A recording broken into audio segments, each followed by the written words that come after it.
Greetings, I'm Dr. C. David White. The ministry of Nexus Disciple is one of educating the church and the public about world affairs, religious, political, and geographical. Today, the video is to teach us a crash course in Sharia law, Islam's law that is coming to a Western nation near you very soon.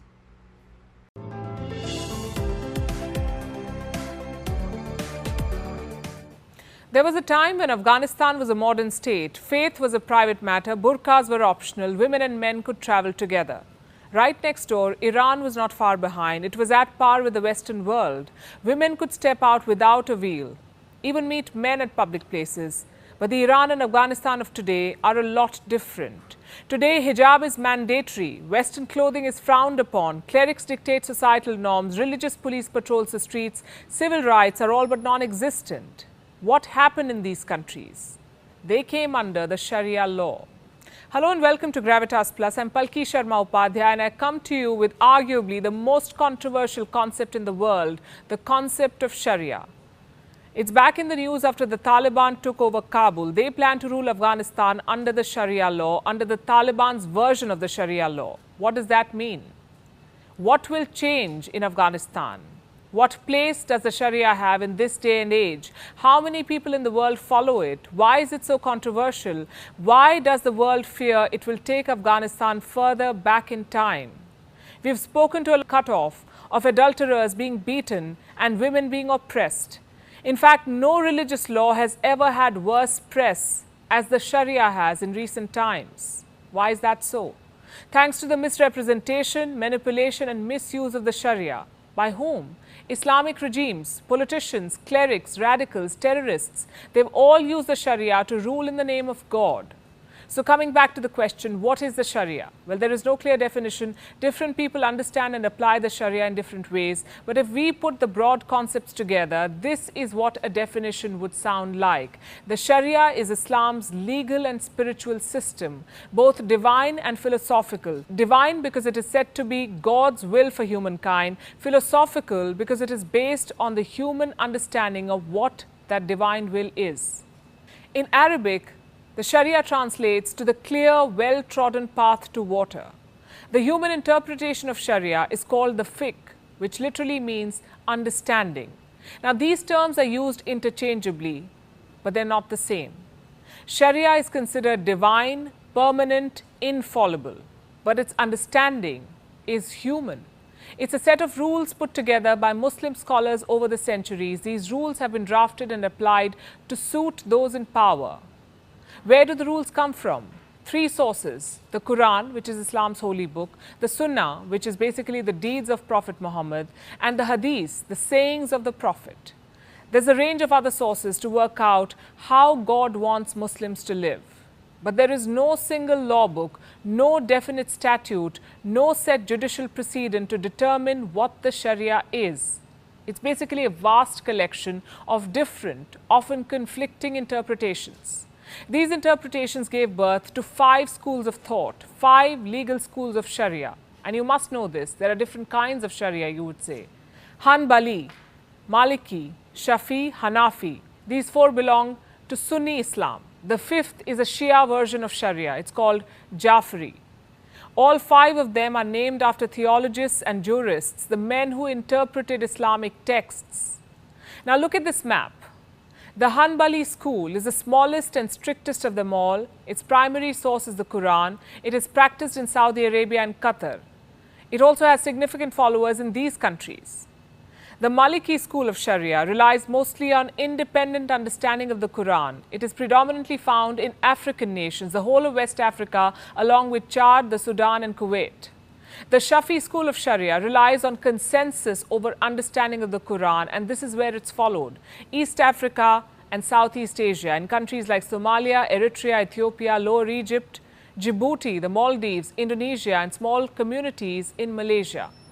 Then we have the Hanafi school, the earliest, the most flexible version of the Sharia. It relies both on consensus and independent reasoning.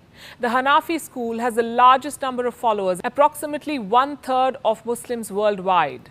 They live in Turkey, Jordan, Lebanon, Egypt, Afghanistan, Pakistan, India, and Bangladesh. And then we have the Jafri school of thought, followed only by Shia Muslims.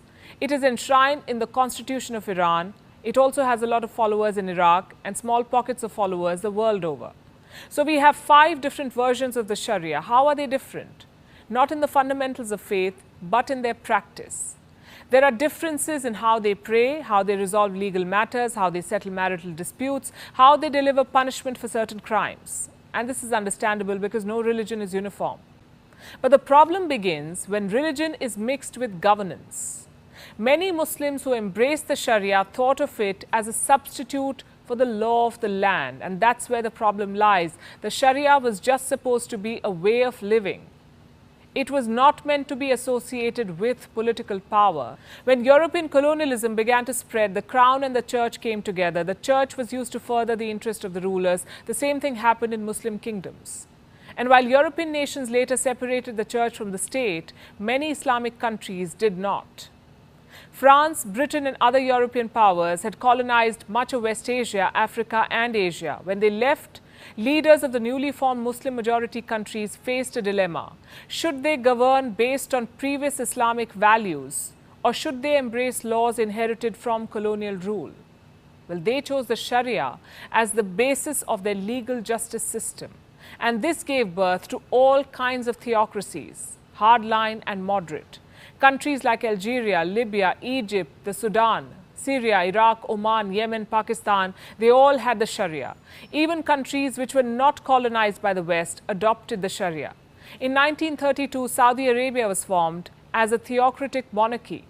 1979, Iran witnessed an Islamic revolution. Until then, Iran was a secular monarchy. After the revolution, the clerics took power. The country became an Islamic republic. Then in 1996, the Taliban seized power in Afghanistan. They made it a terror regime based on the Sharia. What makes this law acceptable in some countries and horrific in others? It's understanding and implementation. Some countries enforce the most discriminatory and patriarchal aspects of the Sharia. They selectively picked certain verses from the Qur'an and legalized draconian practices like polygamy, triple talaq, genital mutation. They also enforced rules that had little or no basis in Islam. Research shows that most of these punishments were not sanctioned in the Quran. They were not practiced by the Prophet. Yet today, they've been made the highlights of the Sharia. They're being used to dictate daily lives of Muslims the world over. A lot of the followers do not understand this. They just stubbornly uphold ignorant and unjust practices. The biggest victims of this are Muslim women. Does God judge differently based on gender?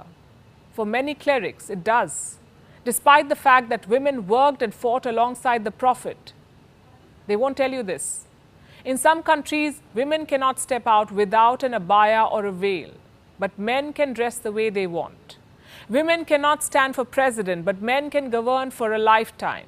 Women cannot choose to have an abortion, but men are allowed to have 4 wives.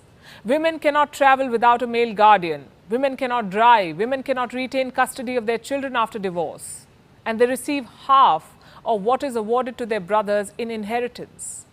The list of restrictions on women in the name of God is appalling. And the Sharia's misuse does not end there. It is cited to justify what they call the conquest mindset, to wage wars in the name of Islam, especially by terror outfits who portray themselves as more faithful than other Muslims. They use religious scholars in their ranks to make finely crafted arguments, to use religion as a pretext to perpetrate violence. They exploit people who have little understanding of Islam. They recruit them as foot soldiers to fight their politically motivated wars. Some join them in the name of faith, some in the name of their land, some for a good paycheck, and some because they're just murderous. But this is not the Sharia. Let me tell you something else. A lot of damage has been done in the name of religion by people from all faiths, by people from all cultures. That's true for the Sharia too. Yet it remains a way of life for 1.8 billion followers of Islam in more than 57 countries. Does that make it acceptable? Who decides? And in which form? Here's what I think. All things, including religion, must evolve with time. If some practices are outdated, they must end. Religious law may not have a place in modern nation states governed by a constitution. If the Sharia's interpretation and practice clashes with today's way of life and social structures, then perhaps it's time for revision and reflection rather than resentment. Gravitas Plus, co-presented by Skoda, made of smart imagination.